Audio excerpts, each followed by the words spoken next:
सद्गुरुदेव शिवमुनि महाराज की जय। मनुष्य भगवान की जय। अखिल भूमंडलीय सर्वशिरोमणि मुनि समाज की जय।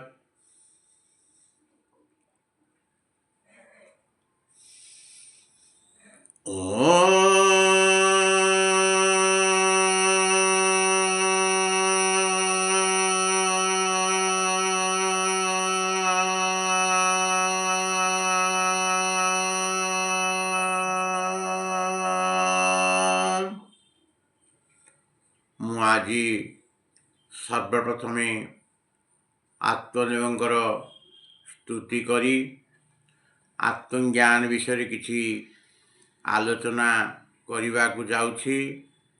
ତତ୍ସଙ୍ଗେ ସଙ୍ଗେ ସମସ୍ତ ମୁନି ମୁନିମତି ଓ ଜିଜ୍ଞାସୁ ଜନତା ଜନାର୍ଦ୍ଦନକୁ ମୋର ସତ୍ପ୍ରେମ ଜୟଜୀବ।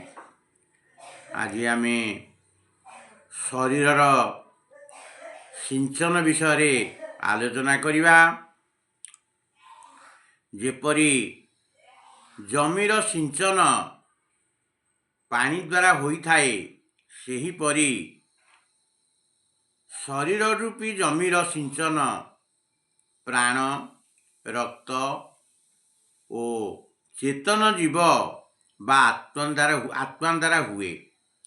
ଯେଉଁଠାରେ ଆତ୍ମା ବିଶେଷ ରୂପରେ ପହଞ୍ଚେ, ସେଠାରେ ଶୁଦ୍ଧ ରକ୍ତ, ଶୁଦ୍ଧ ପ୍ରାଣ ବିଶେଷ ଭାବରେ ପହଞ୍ଚେ।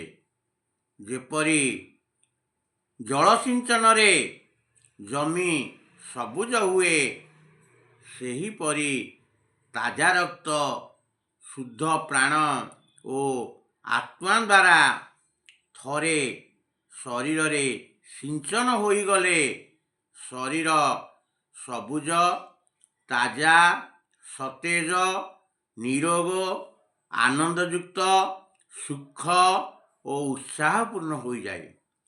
ଏ ବିଧି ପ୍ରକୃତ ଯୋଗ ସାଧନ ଦ୍ୱାରା ମିଳେ। ଏ ଯୋଗ ବିଧି ଠିକ୍ ଭାବେ ଶିକ୍ଷା ନ କଲେ ଜାଣି ହେବ ନାହିଁ।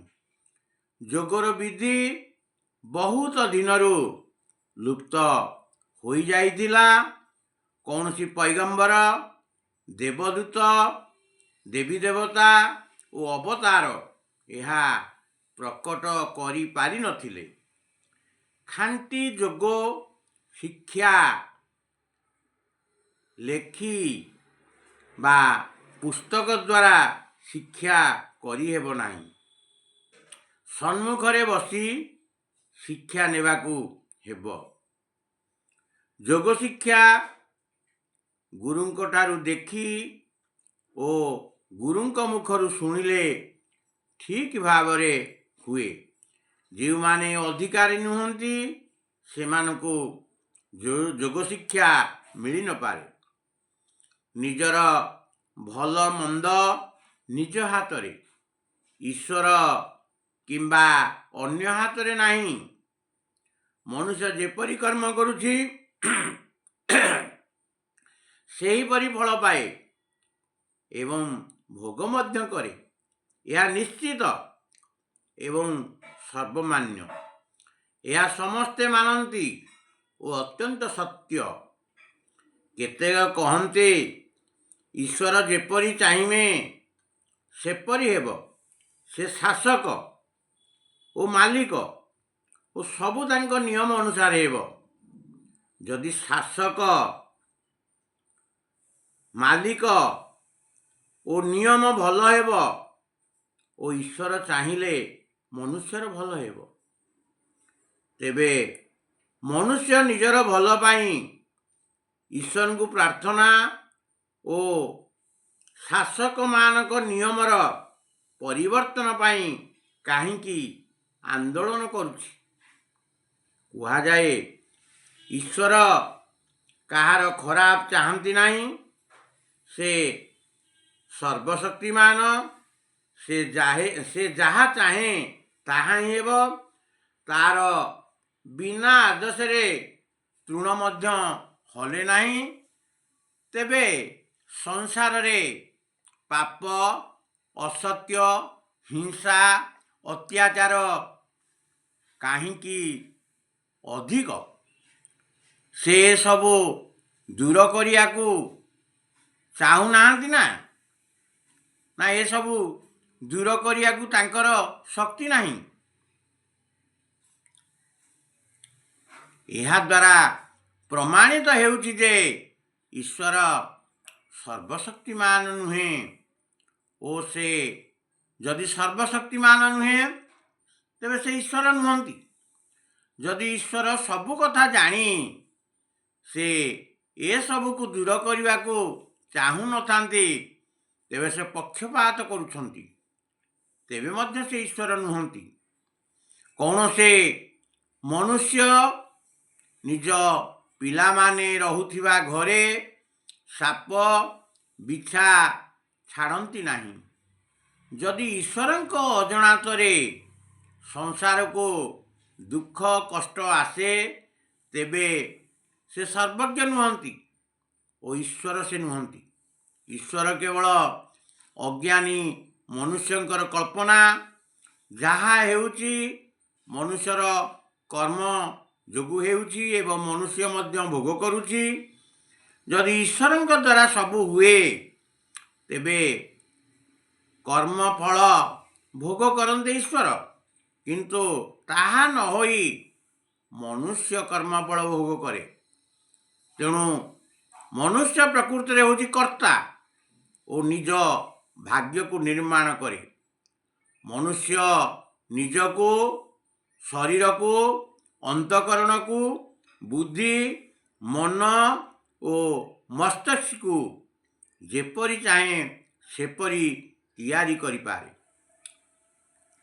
ମନୁଷ୍ୟର କ୍ରିୟା ବା ସାଧନ ତାହାର ଭାବନା, ବୁଦ୍ଧି, ମସ୍ତିଷ୍କ, ଜ୍ଞାନ, ଶ୍ରଦ୍ଧା, ମନ ଓ ବିଶ୍ୱାସ ଅନୁସାରେ ହୋଇଥାଏ। କାରଣ ମନୁଷ୍ୟ ହେଉଛି ମନମୟ, ଭାବନାମୟ, ଜ୍ଞାନମୟ, ଇଚ୍ଛାମୟ, ଶ୍ରଦ୍ଧାମୟ ଓ ବିଶ୍ୱାସମୟ ପ୍ରାଣୀ। ଯଦି ନିଜର ବିଦ୍ୱାନ ହେବାର ଇଚ୍ଛା ନଥାଏ ଓ ବିଦ୍ୟା ଲାଭ ପାଇଁ ପରିଶ୍ରମ ନ କରନ୍ତି, କେହି ଆପଣଙ୍କୁ ବିଦ୍ୱାନ କରିପାରିବେ ନାହିଁ। ନିଜର ଭଲ ପାଇଁ କରୁଥିବା ସାଧନ ଓ ଜ୍ଞାନ ପାଇପାରିବେ ଆପଣ ଯତ୍ନ କଲେ। ଆତ୍ମଜ୍ଞାନର ପୁସ୍ତକ ପଠନ, ସଦ୍ଗୁରୁଙ୍କୁ ଚିହ୍ନି ତାଙ୍କ ପାଖକୁ ଯାଇ ତାଙ୍କଠାରୁ ସତ୍ୟ ଜ୍ଞାନ, ଖାଣ୍ଟି ଯୋଗ ସାଧନ ଲାଭ କରିବା ଓ ସାଧନ ନେଇ ନିୟମ ଅନୁସାରେ କରିବା ନ କରିବା ନିଜର ଅଧୀନ ବା ଆମର ଅଧୀନ। ତେଣୁ ନିଜର ଉନ୍ନତି ଅବନତିର କାରଣ ଆମେ ନିଜେ ବା ଆପଣ ବା ଆତ୍ମା। ଅନ୍ୟର ଭରସାରେ କିଛି ହେବ ନାହିଁ। ଈଶ୍ୱର ଛଡ଼ା ଅନ୍ୟର ଅସ୍ତିତ୍ୱ ଅବଶ୍ୟ ରହିଛି, କିନ୍ତୁ ଈଶ୍ୱରଙ୍କର ଅସ୍ତିତ୍ୱ ନାହିଁ। ଅନ୍ୟର ଅଭାବ ନାହିଁ। ଯାହାର ଅସ୍ତିତ୍ୱ ଅଛି ବା ଆପଣ ଭଲ ବା ଖରାପ କିଛି କରିପାରନ୍ତି, କିନ୍ତୁ ଈଶ୍ୱର କିଛି କରିପାରନ୍ତି ନାହିଁ। ଅନ୍ୟ ନିଜର ଭଲ ପାଇଁ କାମ କରେ। ଅନ୍ୟ ଆମର ଖରାପ କରିପାରେ। ଯଦି ଭଲ କରନ୍ତି ନିଜର ସୁବିଧା ପାଇଁ। ନିଜର ଭଲ ନିଜ ବା ଆତ୍ମା ହାତରେ। ଯଦି ଅନ୍ୟ କାହା ଦ୍ୱାରା ଉପକାର ହୁଏ ସେ ହେଉଛନ୍ତି ସଦ୍ଗୁରୁ, ଯେ ସତ୍ୟଜ୍ଞାନ ସାଧନ ଦେଇ ପ୍ରକୃତ ମୁକ୍ତି, ଶାନ୍ତି, ସୁଖ, ଆରୋଗ୍ୟ ଓ ଜ୍ଞାନଦାତା। ମୁନି ସମାଜ ଯୋଗ ଶିକ୍ଷା ପାଇବା ପାଇଁ ସଦସ୍ୟ ନହେଲେ ଏହି ଜ୍ଞାନ ବା ଏହି ମୁନି ସମାଜର ଜ୍ଞାନ ପାଇପାରିବେ ନାହିଁ।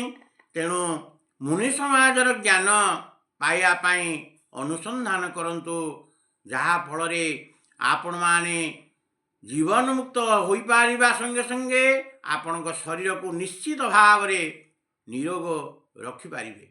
ଏତିକି କହି ମୋର ସତ୍ସଙ୍ଗକୁ ମୁଁ ସମାପ୍ତ କରୁଛି। ସମସ୍ତଙ୍କୁ ମୋର ସତ୍ପ୍ରେମ ଜୟଜୀବ ଜୟଜୀବ ଜୟଜୀବ।